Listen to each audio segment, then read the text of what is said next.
जय लक्ष्मी पते नमः। जय विष्णु देवाय नमः। करुणा के सागर हे नाथ, हे दयानिधि, हम आपकी कथा का वर्णन करने जा रहे हैं। हमारे भक्तों और हम पर अपना आशीर्वाद बनाए रखना। हे दीनानाथ, हम पर अपना आशीर्वाद बनाए रखना।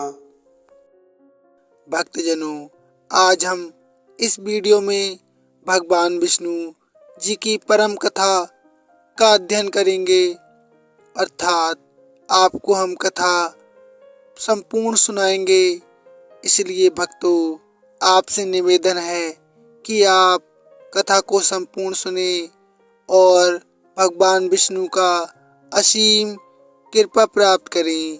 तो भक्तों, भगवान विष्णु की परम एवं हमेशा सुनी जाने वाली कथा हम आपको सुनाने जा रहे हैं।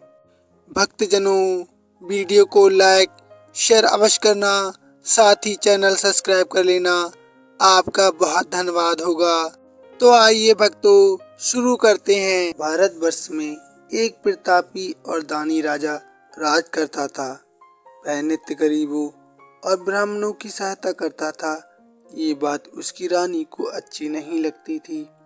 वह ना ही गरीबों को दान देती, ना ही भगवान का पूजन करती थी और राजा को भी दान देने से मना किया करती थी। एक दिन राजा शिकार खेलने वन में गए हुए थे, तो रानी महल में अकेली थी।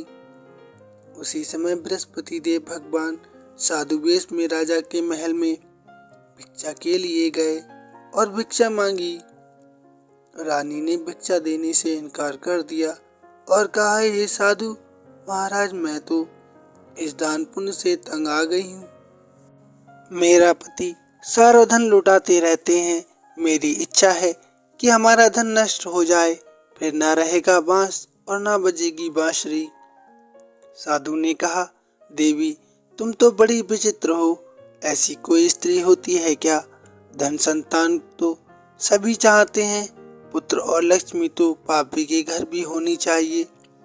यदि तुम्हारे पास अधिक धन है तो भूखों को भोजन दो, प्यासों के लिए प्याऊ बनवाओ। परंतु रानी पर साधु का कोई उपदेश काम नहीं कर सका। वह बोली, महाराज आप मुझे कुछ न समझाइए। मैं ऐसा धन नहीं चाहती हूँ जो हर जगह बांटती फिरूं। साधु ने उत्तर दिया, यदि तुम्हारी ऐसी इच्छा है तो ऐसा ही होगा। इतना कहकर साधु महाराज ने कहा, तुम ऐसा करना कि बृहस्पतिवार को घर को लीप कर पीली मिट्टी से अपना सिर धोकर स्नान करना, भट्टी चढ़ाकर कपड़े धोना। ऐसा करने से आपका सारा धन नष्ट हो जाएगा। इतना कहकर वह साधु महाराज वहां से आलोप हो गए। साधु के अनुसार कही बातों को पूरा करते हुए रानी को केवल 3 बृहस्पतिवार ही बीते थे कि उसकी समस्त धन संपत्ति नष्ट हो गई। भोजन के लिए राजा का परिवार तरसने लगा। तब एक दिन राजा ने रानी से बोला कि हे रानी, तुम यहीं रहो, मैं दूसरे देश को जाता हूँ, क्योंकि यहाँ पर सभी लोग मुझे जानते हैं, इसलिए मैं कोई छोटा कार्य नहीं कर सकता। ऐसा कहकर राजा प्रदेश चला गया। वहां पर जंगल से लकड़ी काट कर लाता और शहर में बेचता। इस तरह वह अपना जीवन व्यतीत करने लगा। इधर राजा के परदेश जाते ही रानी और दासी दुखी रहने लगी। एक बार जब रानी और दासी को 7 दिन तक बिना भोजन के रहना पड़ा, तो रानी ने अपनी दासी से कहा, हे दासी, पास ही के नगर में हमारी बहन रहती है, वह बहुत अमीर है, तू उसके पास जा और कुछ ले आ ताकि थोड़ी बहुत गुजर बसर हो जाए। दासी रानी की बहन के पास गई। उस दिन गुरुवार था और रानी की बहन उस समय बृहस्पतिवार व्रत की कथा सुन रही थी। दासी ने रानी की बहन को अपनी रानी का संदेश दिया, लेकिन रानी की बड़ी बहन ने कोई उत्तर नहीं दिया। जब दासी को रानी की बहन से कोई उत्तर नहीं मिला तो वह बहुत दुखी हुई और उसे क्रोध भी आया। दासी ने वापस आकर रानी को सारी बात बता दी।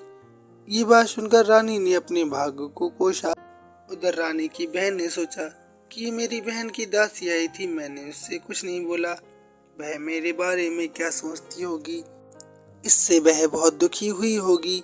कथा सुनकर और पूजा समाप्त करके वह अपनी बहन के घर आई और कहने लगी, हे बहन, मैं बृहस्पतिवार का व्रत कर रही थी, तुम्हारी दासी मेरे घर आई, परंतु जब तक कथा होती तब तक ना ही उठ सकते हैं और ना ही बोल सकते हैं, इसलिए मैं नहीं बोली। कहो दासी क्यों गई थी? रानी बोली, बहन तुमसे क्या छिपाऊं, हमारे घर में खाने तक को अनाज नहीं था। ऐसा कहते कहते रानी की आंखें भर आईं। उसने दासी समेत पिछले 7 दिनों के भूखे रहने तक का सारा वृत्तांत अपनी बहन को विस्तार पूर्वक सुना दिया। रानी की बहन बोली, देखो बहन, भगवान बृहस्पति देव सबकी मनोकामना को पूर्ण करते हैं। देखो शायद तुम्हारे घर में अनाज रखा हो। पहले तो रानी को विश्वास नहीं हुआ, पर बहन के आग्रह पर उसने अपनी दासी को अंदर भेजा तो उसे सचमुच अनाज से भरा एक घड़ा मिल गया। ये देखकर दासी को बड़ी हैरानी हुई। दासी रानी से कहने लगी, हे रानी, जब हमको भोजन नहीं मिलता तो हम व्रत ही तो करते हैं, इसलिए क्यों ना इनसे व्रत और कथा की विधि पूछ ली जाए ताकि हम भी व्रत कर सकें। तब रानी ने अपनी बहन से बृहस्पतिवार व्रत के बारे में पूछा। उसकी बहन ने बताया, बृहस्पतिवार के व्रत में चने की दाल और मुनक्का से विष्णु भगवान का केले की जड़ में पूजन करना चाहिए तथा दीपक जलाना चाहिए, व्रत कथा सुननी चाहिए, पीला भोजन करना चाहिए, इससे बृहस्पति देव प्रसन्न होते हैं। व्रत और पूजन विधि बताकर रानी की बहन अपने घर वापस लौट आई। 7 दिन के बाद जब गुरुवार आया तो रानी और दासी ने व्रत रखा। गौशाल में जाकर चना और गुड़ लेकर आई, फिर उससे केले की जड़ तथा भगवान विष्णु का पूजन किया। अब पीला भोजन कहाँ से लाए, इस बात को लेकर दोनों बहुत दुखी थे। चूंकि उन्होंने व्रत रखा था इसलिए बृहस्पति देव उनसे प्रसन्न थे, इसलिए वे एक साधारण व्यक्ति का रूप धारण करके थालों में सुंदर पीला भोजन सजाकर दासी को दे गए। भोजन पाकर दासी प्रसन्न हुई और फिर रानी के साथ मिलकर भोजन ग्रहण किया। उसके बाद वे सभी गुरुवार को व्रत और पूजन करने लगी। बृहस्पति भगवान की कृपा से उनके पास फिर से धन संपत्ति आने लगी, परंतु रानी फिर से पहले की तरह आलस करने लगी। तब दासी बोली, देखो रानी, तुम पहले भी इस प्रकार का आलस करती थी, इसलिए तुम्हारा सारा धन नष्ट हो गया था। कृपया तुम अब ऐसा मत करो, अन्यथा फिर से आपका धन नष्ट हो जाएगा।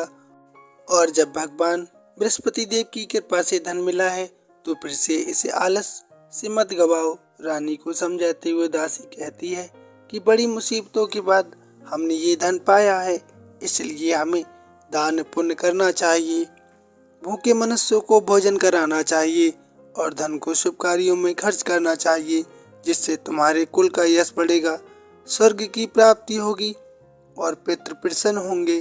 दासी की बात सुनकर रानी अपना धन शुभ कार्यों में खर्च करने लगी, जिससे पूरे नगर में उसका यश फैलने लगा।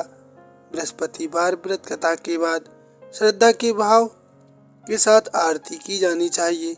इसके बाद प्रसाद बांटकर उसे ग्रहण भी करना चाहिए। एक दिन राजा दुखी होकर जंगल में एक पेड़ के नीचे आसन जमा कर बैठ गया। वह अपनी दशा को याद करके बहुत व्याकुल हो रहा था।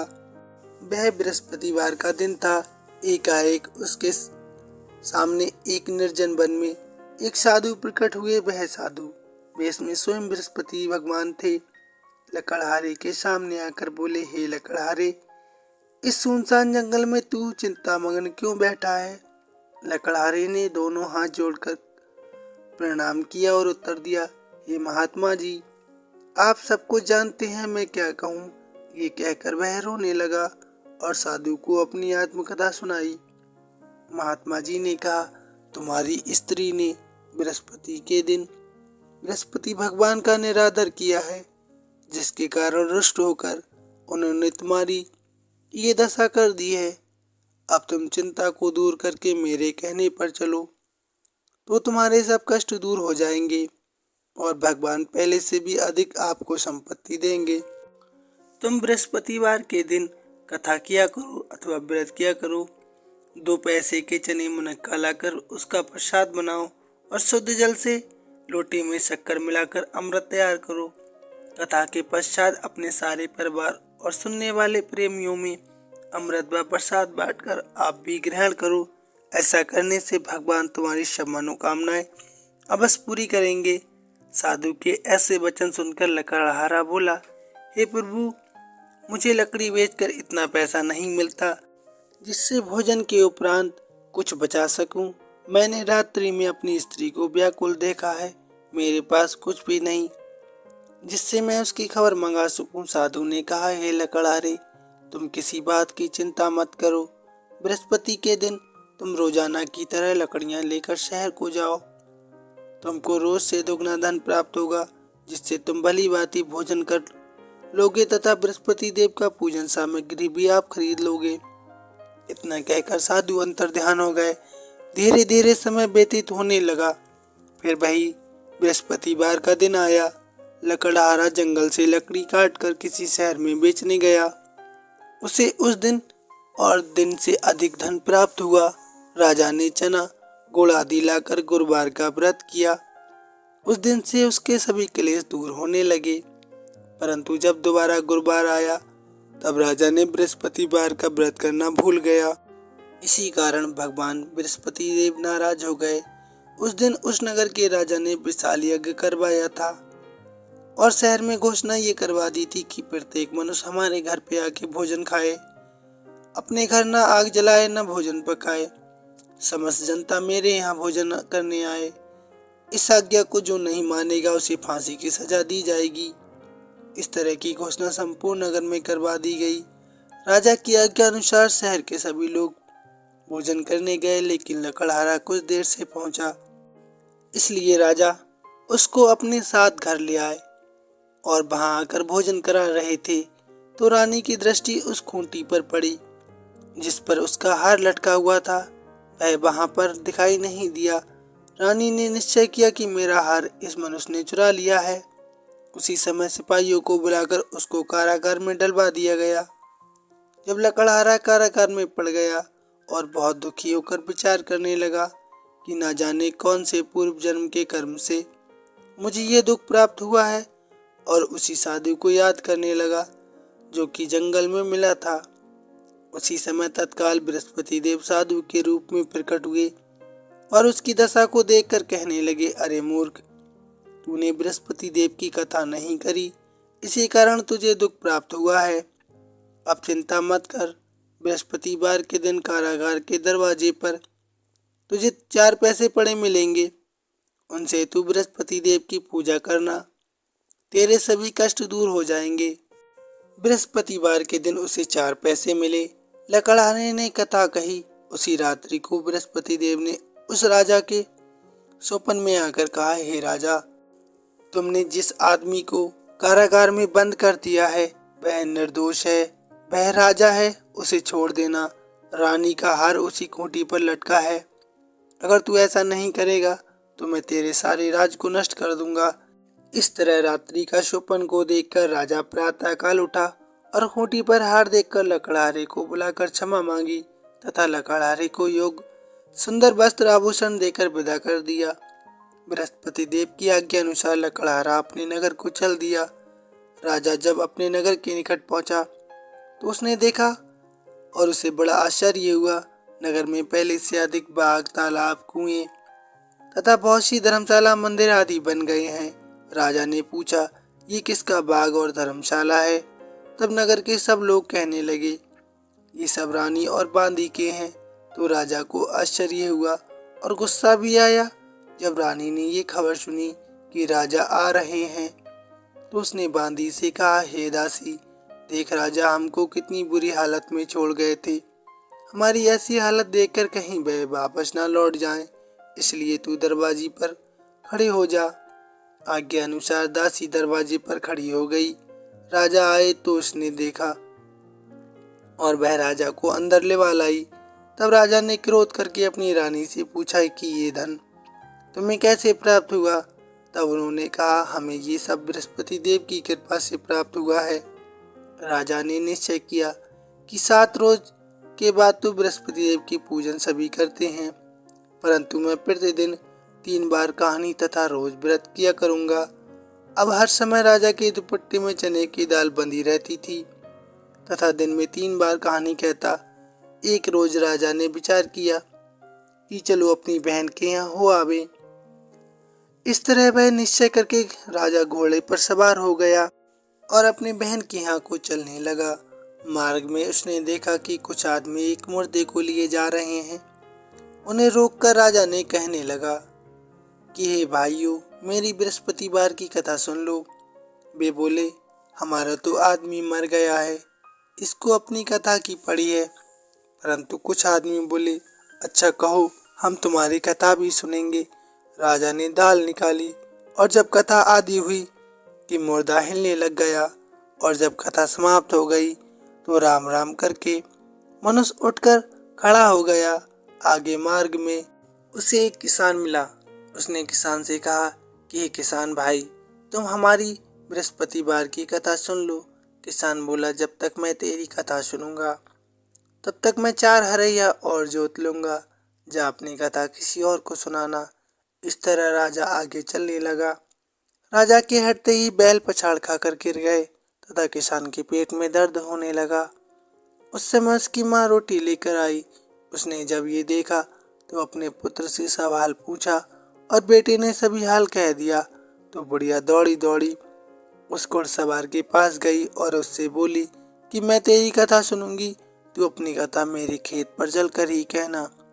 राजा ने बुढ़िया के खेत पर जाकर कथा कही, जिसके सुनते ही वह बैल उठ खड़ा हुआ और किसान के पेट का दर्द भी बंद हो गया। राजा अपनी बहन के घर पहुंच गया। बहन ने भाई की खूब मेहमानी की। दूसरे रोज प्रातःकाल राजा जागा तो वह देखने लगा कि सब लोग भोजन कर रहे हैं। राजा ने अपनी बहन से कहा, ऐसा कोई मनुष्य है जिसने भोजन नहीं किया है? वह मेरी बृहस्पतिवार की कथा सुन ले। बहन बोली, हे भैया, ये देश ऐसा ही है कि पहले यहाँ लोग भोजन करते हैं, बाद में अन्य काम करते हैं। अगर कोई पड़ोस में हो तो मैं देखाऊं। वह ऐसा कहकर देखने चली गई, परंतु उसे कोई व्यक्ति नहीं मिला जिसने भोजन ना किया हो। अतः वह एक कुम्हार के घर गई जिसका लड़का बीमार था। उसे मालूम हुआ कि उनके यहाँ किसी ने 3 रोज से भोजन नहीं किया है। रानी ने अपनी भाई की कथा सुनने के लिए कुम्हार से कहा। वह तैयार हो गया। राजा ने जाकर बृहस्पतिवार की कथा कही, जिसको सुनकर उसका लड़का ठीक हो गया। अब तो राजा की प्रशंसा होने लगी। एक रोज राजा ने अपनी बहन से कहा कि हे बहन, हम अपने घर जाएंगे, तुम भी तैयार हो जाओ। राजा की बहन ने अपनी सास से कहा, सासू माँ, मैं अपने भाई के घर चली जाऊं।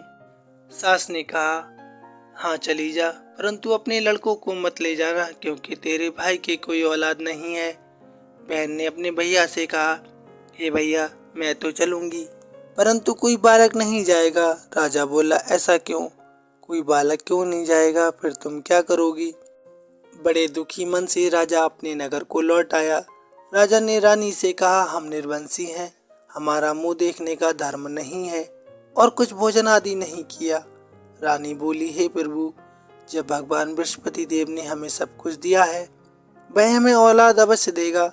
उसी रात को उस बृहस्पति देव ने राजा से सुपन में आकर कहा, हे राजा, उठ, सभी सोच त्याग दे, तेरी रानी गर्भ से है। बृहस्पति देव की ये बात सुनकर राजा को बड़ी खुशी हुई। 9वें महीने में उसके गर्भ से एक सुंदर पुत्र पैदा हुआ। तब राजा बोला, हे रानी, स्त्री बिना भोजन के रह सकती है, पर बिना कहे नहीं रह सकती। जब हमारी बहन आवे तुम उससे कुछ मत कहना। रानी ने सुनकर हाँ कर दिया। जब राजा की बहन ने ये शुभ समाचार सुना तो वह बहुत खुश हुई और बधाई देने के लिए आई। तब रानी ने कहा, घोड़ा चढ़कर तो नहीं आई, गधा चढ़ी आई। राजा की बहन बोली, भाभी, मैं इस प्रकार न कहती तो तुम्हें औलाद कैसे मिलती? बृहस्पति देव ऐसे ही हैं, जैसी जिसकी मन में कामनाएं होती हैं सभी को पूर्ण करते हैं। जो सद्भावना पूर्वक बृहस्पतिवार का व्रत करता है एवं कथा पढ़ता अथवा सुनता है, दूसरों को सुनाता है, बृहस्पति देव उसकी सभी मनोकामनाएं पूर्ण करते हैं। भगवान बृहस्पति देव उसकी सदैव रक्षा करते हैं। संसार में जो मनुष्य सद्भावना से भगवान जी का पूजन व्रत सच्चे हृदय से करते हैं तो उनकी सभी मनोकामनाएं अवश्य पूर्ण होती हैं। जैसी भावना से रानी और राजा ने उनकी कथा का गुणगान किया तो उनकी सभी इच्छाएं बृहस्पति देव जी ने पूर्ण करी। इसलिए पूर्ण कथा सुनने के बाद प्रसाद लेकर जाना चाहिए। हृदय से सबको भगवान बृहस्पति देव का मनन करना चाहिए और जयकारा बोलना चाहिए। प्रेम से बोलिए बृहस्पति देव महाराज की जय। आइए भक्तजनों, अब सुनते हैं दूसरी कथा। प्राचीन काल में एक ब्राह्मण रहता था। वह बहुत निर्धन था। उसके कोई संतान नहीं थी। उसकी स्त्री बहुत मलिनता के साथ रहती थी। वह स्नान न करती, किसी देवता का पूजन न करती। इससे ब्राह्मण देवता बड़े दुखी रहते थे। बेचारे बहुत कुछ कहते थे किंतु उसका कुछ परिणाम ना निकलता था। भगवान की कृपा से ब्राह्मण की स्त्री से कन्या रूपी रत्न पैदा हुआ। कन्या बड़ी होने पर प्रातः स्नान करके विष्णु भगवान का जाप व बृहस्पतिवार का व्रत करने लगी। अपने पूजन पाठ को समाप्त करके विद्यालय जाती, अपनी मुट्ठी में जौ भर के ले जाती और पाठशाला के मार्ग में डालती जाती। तब ये जौ स्वर्ण के जौ हो जाते। लौटते समय उनको बीन कर वह घर ले आती थी।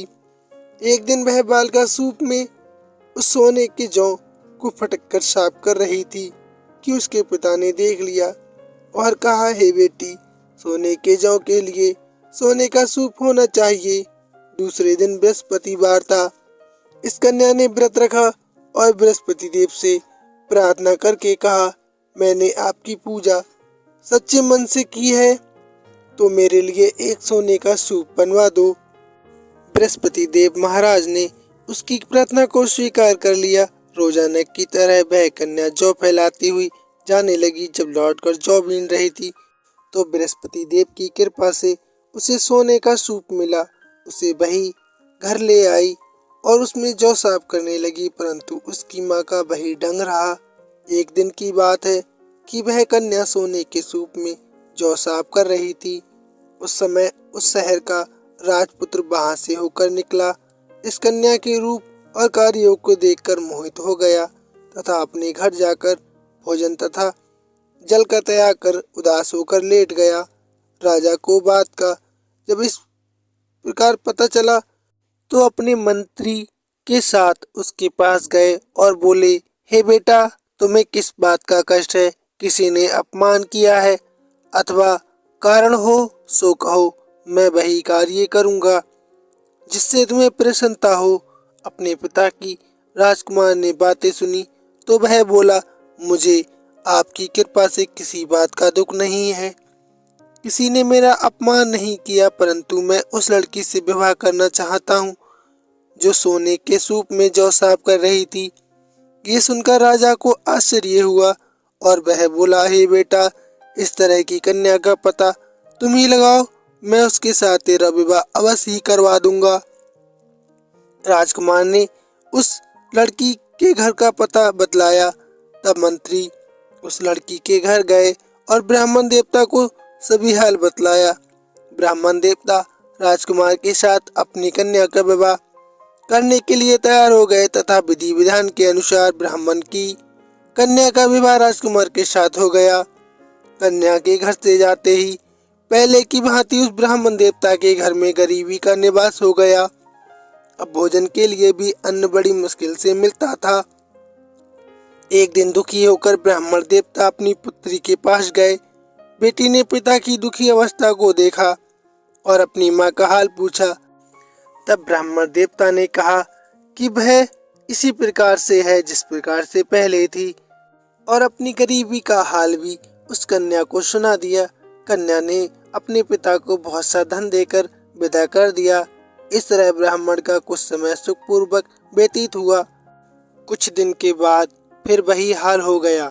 ब्राह्मण फिर अपनी कन्या के यहाँ गया और सारा हाल कहा तो लड़की बोली, हे पिताजी, आप माताजी को यहाँ लिवा लाओ, मैं उसे विधि बता दूंगी जिससे गरीबी दूर हो जाएगी।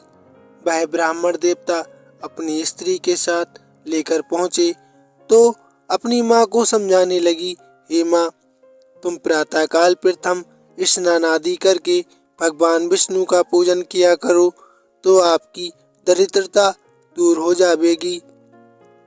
परंतु उसकी माँ ने एक भी बात नहीं मानी और प्रातःकाल उठकर अपनी पुत्री की जूठन को खा लिया। इससे उसकी पुत्री को बहुत गुस्सा आया और एक रात को कोठरी में उसे बंद कर दिया और सारा सामान निकाल दिया और अपनी माँ को उसमें बंद कर दिया। प्रातःकाल उसे निकाला, तब स्नान आदि करवाया तो उसकी माँ की बुद्धि ठीक हो गई और फिर वह प्रत्येक बृहस्पतिवार को व्रत रखने लगी। इस व्रत के प्रभाव से उसके माँ बाप बहुत ही धनवान और पुत्रवान हो गए और बृहस्पति जी के प्रभाव से इस लोक के सुख भोग कर स्वर्ग को प्राप्त हुए। सब बोलो विष्णु भगवान की जय।